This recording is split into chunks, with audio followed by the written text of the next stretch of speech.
We have lots to talk about in today's video, including a new report out of Slovakian media suggesting that the Habs and the Jets are definitely in talks regarding Rutger McGroarty, one of the Slovakian prospects on the Habs, could very well be involved. We'll discuss that, and of course several signings today that we have to talk about, including Ryan Suter, JJ Mosher, and a whole bunch more of the 2024 draft class. Plus, we now also know an idea on the trade price looking for the Columbus Blue Jackets to move Patrick Laine. All that coming up next.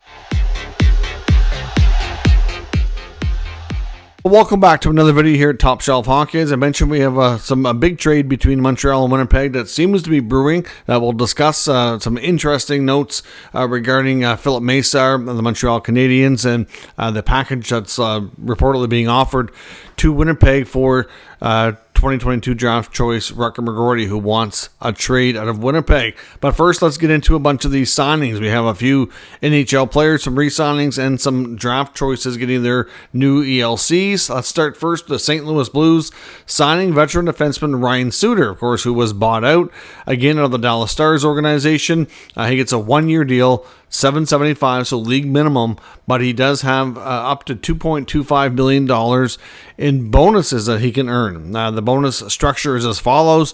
At 10 games played, he gets $225,000. At 30 games played, he'll get $400,000. At 40 games played, he gets another $500,000. At 60 games played, he gets $600,000, and if he plays at least 60 games and the team makes the playoffs, he'll get an additional $500K. So, of course, that last one's a little bit more out of his control. Well, not that they're kind of all out of his control to some degree, but of course, as long as he can stay healthy and play good, he'll get in the lineup more, which will give him a chance to earn more money. I do wonder with this signing if we'll see some movement amongst the other veterans of the Blues blue line. I mean, there's been lots of talk for the last probably 2 years about Doug Armstrong wanting to shake things up, whether it's been the speculation around Torrey Krug or sometimes there's been speculation about Colton Parayko. There's other times it's been Justin Falk or Nick Leddy that's been kind of take your turn around all of them at some point. Plus, they have some younger defensemen there that are looking for opportunity as well, whether it be Perunovich or Tucker. So I do wonder what this means for the other blue liners. Are they going to strictly bring in Ryan Suter as more like a number 7 kind of guy? I would not think it's something he would really want to do. So is this going to block a youngster out of the lineup? Are they going to move somebody else out? How is this going to work in the long run? I do think there's bound to be a subsequent move. It's just hard to say exactly what that's going to be. But it's funny how they took Matthew Joseph from the Ottawa Senators. And they had the Sens at a 3rd round pick to take the contract, but yet they gave this one to Ryan Suter willingly. Kind of interesting and not fun. We do have some other signings to talk about here as well. Former Bruins prospect goalie Kyle Kaiser, who spent 5 years in the organization, is now off to the KHL. He has signed a 1-year deal to play with the team that's based in China, the Kunlun Red Star. So Kaiser could return to North America and try to get back into pro hockey again at that level, but of course we'll see how things go. Could be an opportunity for him to maybe get more playing time. Hard to say. I'm not really sure exactly how he'll rank on their depth chart or where he'll, how much playing time he'll see. The San Jose Sharks also re-signed defenseman Ty Emerson. He gets a 1-year deal at $950,000. He certainly got a lot more playing time in the second half of last year and certainly did pretty well. So certainly it looks like a good fair contract for what we saw out of Emerson last year. The Lightning have come to terms with recently acquired defenseman JJ Mosher, of course, who came over from Utah in the big trade that happened at the draft involving Mikhail Sergachev. Mosher was a pending restricted free agent. He gets a 2-year contract with an average annual value of $3.375 million. So for what he's done with the Coyotes the past couple of years, that seems like a fair contract as well. So we'll see how he makes out with his first year in Tampa. The Minnesota Wild have also re-signed Sammy Walker. He gets a 1-year, 2-way deal. League minimum at the NHL, $125 at the American Hockey League. A bunch of signings as well involving the 24 draft class, including the Red Wings signing their first-round pick, Michael Brandsegg-Nygaard. He gets his 3-year ELC. The Utah franchise signs their very first-ever draft pick, Tija Ginla, who gets his 3-year ELC. The Washington Capitals have also signed one of their prospects, Leon Mugli, who gets a 3-year ELC. He was taken a little bit later. The New York Islanders also signed a couple of players, including Tyce Thompson and Liam Foudy. Both get 1 year, two-way contracts, a league minimum at the NHL. Thompson gets $175 at the American Hockey League, and it's a $200,000 guaranteed amount in his contract, where Liam Foudy gets $225 at the American Hockey League and a guarantee of $275 total. So if they can get an opportunity to play, especially with Foudy, he will be a player who can certainly add some speed to their lineup. I'll be curious to see how things go for him in Long Island. The Jets, of course, have signed recently acquired defenseman Dylan Coughlin. He gets a 1 year, two-way contract as well. Again, league minimum at the NHL level, $200K at the American Hockey League level, with a $250,000 guarantee total. So those are all your signings that we have as I start to record this video here today. Some other news that of interest as well. It's not NHL news, but it certainly could affect the NHL. I wonder someday. The American Hockey League today announced that their board of governors have approved to continue their expanded playoff format, which sees 23 teams right now qualify for the playoffs. They've done this for the past couple of years. Obviously, it's a very different format, very unique in that sense. But 23 teams total get a chance to play at least some playoff games. They've agreed to extend that for at least one more season. They're 1 year away from their CBA needing an extension or be renegotiated. So they've decided to keep it going for the time being, and then that'll be part of the discussions with that as well. So we'll see. I just wonder if the NHL has been watching what they're doing there, if they have any kind of desire to do that. I know anytime Gary Bettman has spoke on it, he hasn't really shown much interest himself. But, if you think about it, we've had 16 teams making the playoffs for quite a while, even when the league was much smaller. As the league has grown and expanded over the years, we've not expanded the number of teams that are in. So certainly, I don't think they need to expand it a whole lot. But I do think that I'd be open to at least some kind of small expansion of some sort to get an extra few teams in there, even if it's only a play-in round or something. But I don't know. I mean, based on what we saw this past year, you can make an argument that the NHL's got it right already.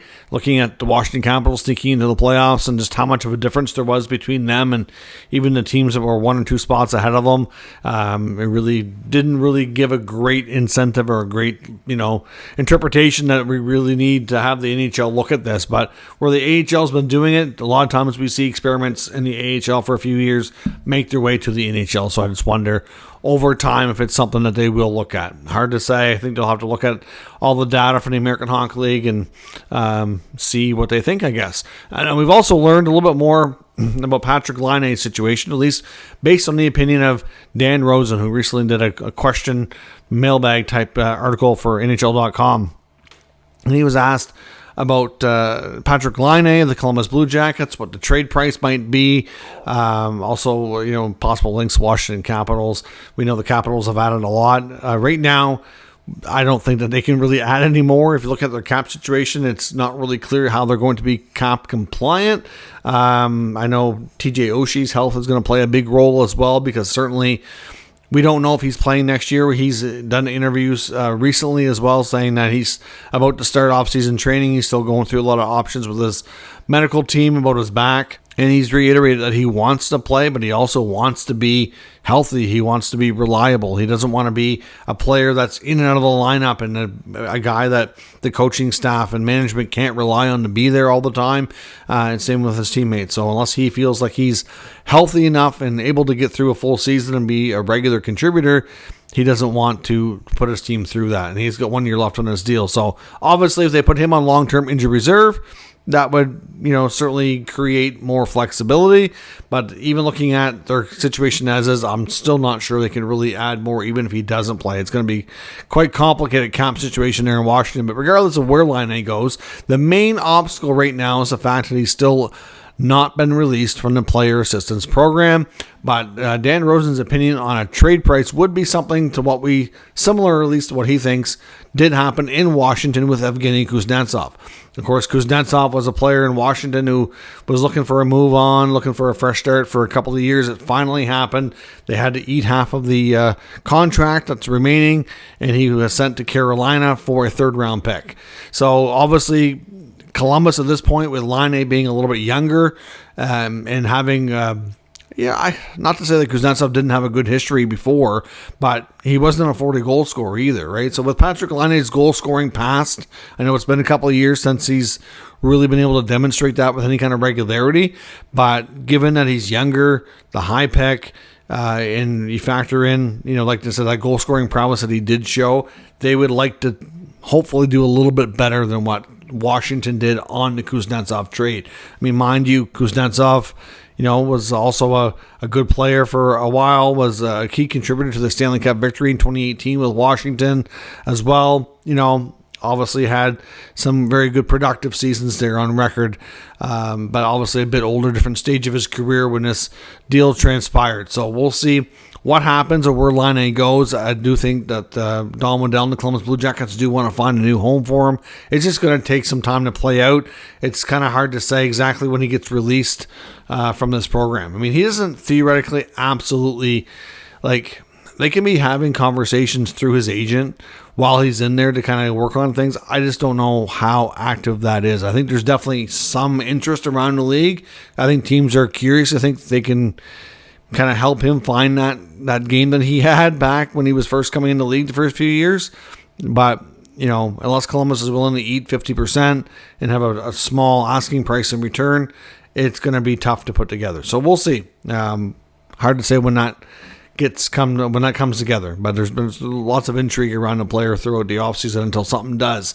Now, as I mentioned, the big story that just kind of started to break here in the last little while before I started to record was a news story that came from Slovakian media suggesting that the Montreal Canadiens and the Winnipeg Jets have definitely had trade conversations around disgruntled top prospect Rutger McGroarty out of Winnipeg, who we know would like a trade and would like a fresh start somewhere else, and wants the big sticking point, though, is he wants to be able to go straight and play in the NHL.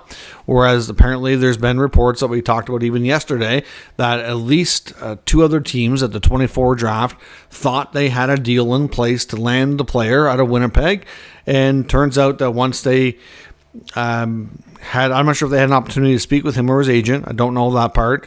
But once they found out that his intention was he wants some sort of a guarantee to go get NHL time immediately, they backed off. So, I mean, I would think at this point teams would know that. But if they didn't then, they do now.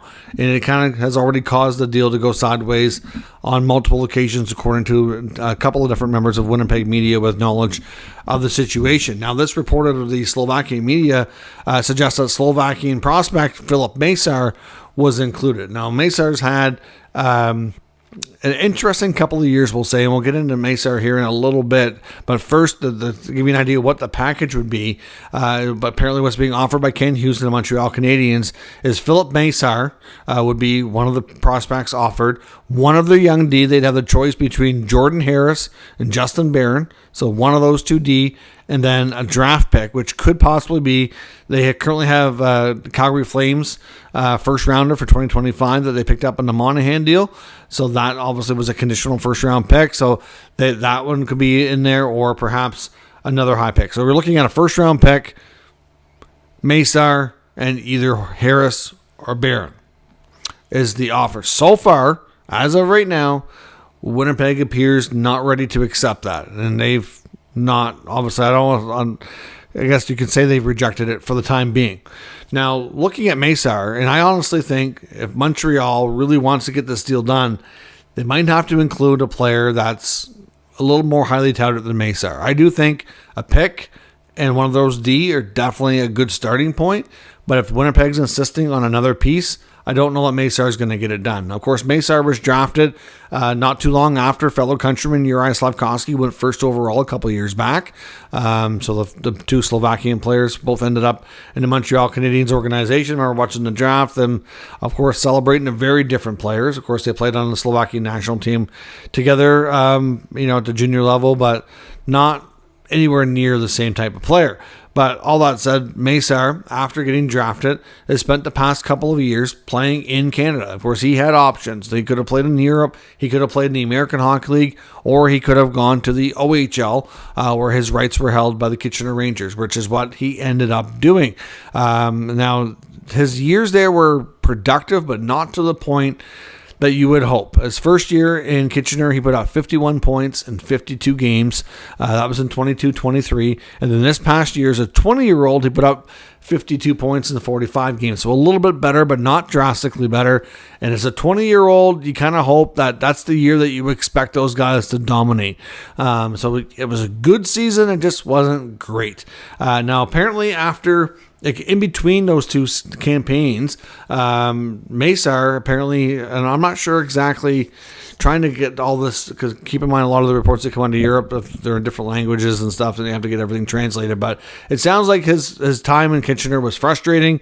The other thing that kind of, I think to me, is not helped his stock and his attitude, reputation, is the fact that he blamed his teammates for not doing better in junior when he played in Kitchener, saying that, there'd be times when he'd create an opportunity, but his line mate or teammate would be late to capitalize on the play, and it was a frustrating time. And then last year, he got a couple games in the American Hockey League, and then they Habs sent him back to the OHL, which he was even more frustrated with, given that he wasn't thrilled with how things went in the first season there in the first place.